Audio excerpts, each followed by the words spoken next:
Okay, so you had some highlighted areas here. I'll link this to the video so people can obviously review it for themselves. But let's kind of go through. I'm looking at time too, so let's look at some Yep. of the things that really stood out for you. So of course, it doesn't mean that there aren't other things that you'd have comments on, but I do see some highlights here.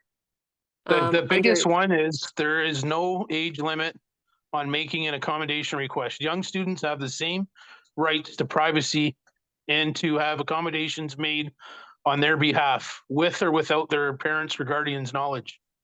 That jumped when I first read this, and it's only 2 pages. That just screamed at me.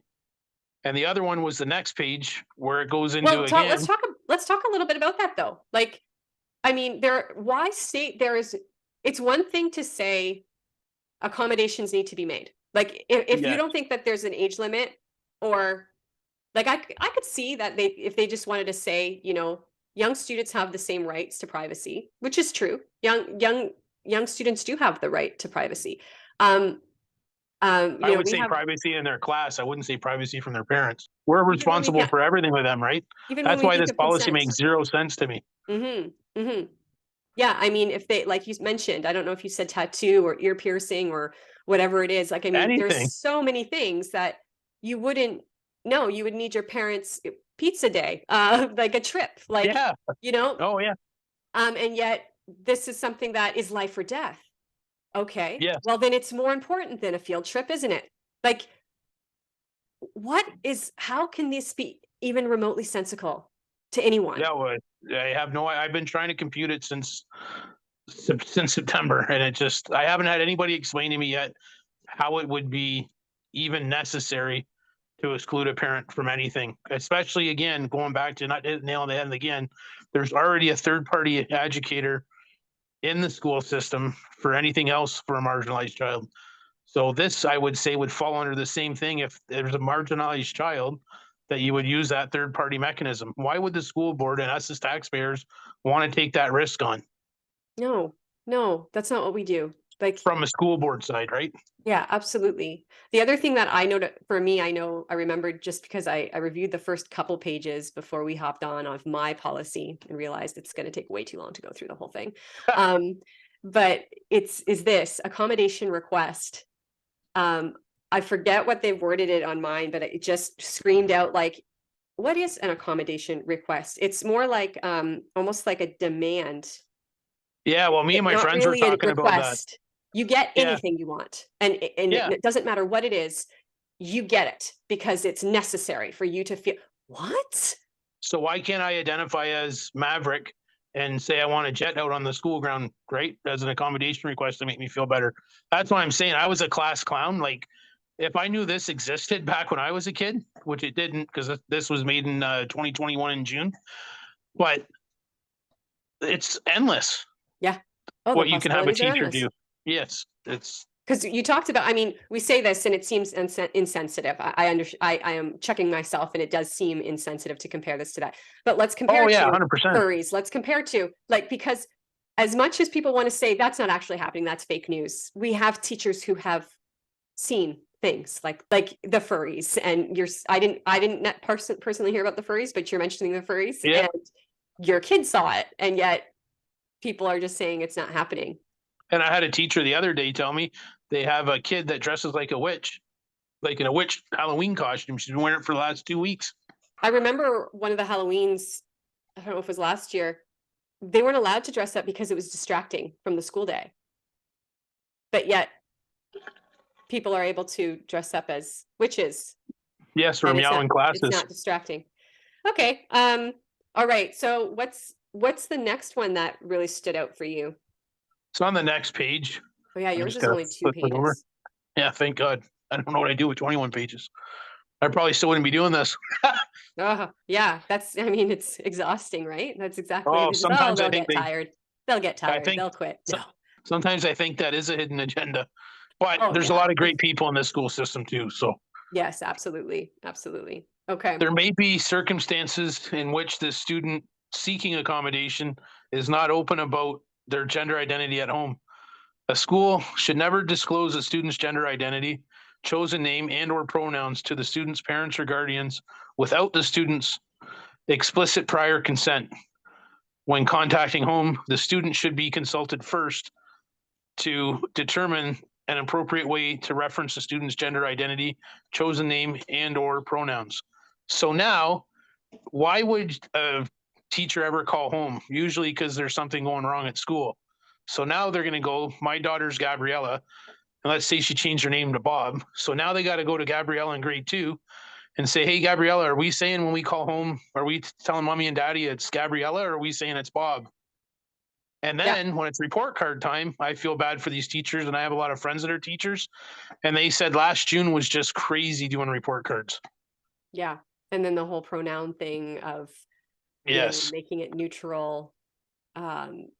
Yeah, there's a lot going on with this. True North did a little piece on the pronoun thing. I had posted something, and there was a lot of comments made about, you know, opinions on whether or not the pronouns should be made. If it's a big deal, why are you making a big deal about this? It's not even a thing. That sort of thing. And yeah, well, I mean, not that Twitter is a good representation of everybody's thoughts, but I mean, there were a lot of comments saying that this is ridiculous and they don't stand for this, and it is a problem, and we do have to pay attention to this. Twitter's basically the only place, though, not to promote Twitter, but where you can actually talk about stuff, though, too, right? But the problem is there's so much other stuff on there, too. So, yes, it dilutes it. But if we were to put the stuff that you and I talk about and other people talk about on Facebook, it'd get fact checked and thrown out. But we have facts. I will not post anything, and I know you won't post anything without having facts that it's the actual truth. Yeah. I think the difference between Twitter that I found was that, I mean, maybe because I haven't set my privacy, like my privacy settings on Facebook, for instance, you have set the people that are in your Facebook are people that you've allowed in, and that's it. Whereas Twitter, it's this public, you can have a random person that isn't connected to you in any way, but is connected to someone else who's connected to someone else who's connected to someone else. This random stranger with this totally other perspective on things might see it and comment. And now you're, you know, engaging with people that you have no idea who they are and may never probably ever know who they are, which is very different than something like Facebook. But to go back to the pronouns too, we just did our business and finance report, and we did a survey for our budget. And the top 3 things on our budget were student mental health, teacher mental health, and I forget what the third one was, but the top 2 were mental health.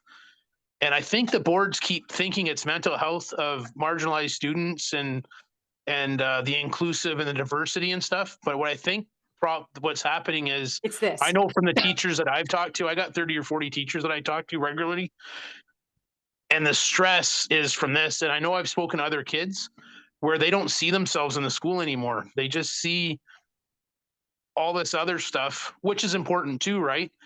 But they don't get a whole spectrum of them, right? Like we try to get a Christian flag to fly, right? Thinking because there's another flag, to fly a Christian flag to represent our kids, because we can say we're marginalized now, we're prosecuted, right?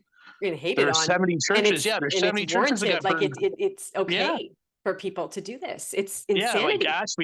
Like Ashby, a trustee for right, like so. And we had a delegation specifically dedicated to Christians and the neo or Christian fascists, and it was complete hate.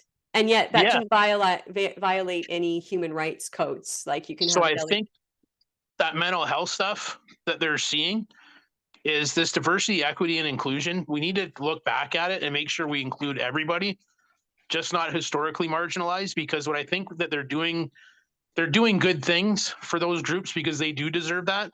But on the same token, they're also making people feel that my children have never done anything. They're just growing up just like yours, right? Mm-hmm. Why should they have that burden of the weight of the world on them at such a young age?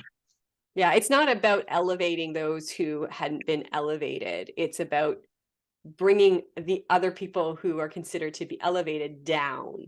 Like this isn't about like lifting anyone up. It's about let's bring everyone down and keep bringing everyone down. Because I mean, there's no other way to look at it. And when you look at things like this, and when people and the students see it, I mean, why else has violence and, the bullying, why has it gone up? Oh, If this is 100%. so brilliant, why has it gone up? And I can tell you why it's gone up. Imagine the kids at school today, like seeing how ridiculous this is. I mean, having other people just because of who they are, how they're born or how they identify, now they're Yeah. elevated. And so like, what do you think that's going to cause within the school community?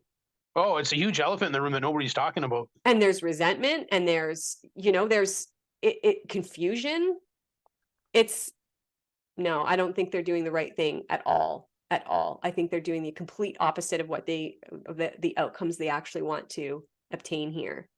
And so this is very similar. I remember reading something very similar to this in ours. And again, so you see that language, a school should never disclose.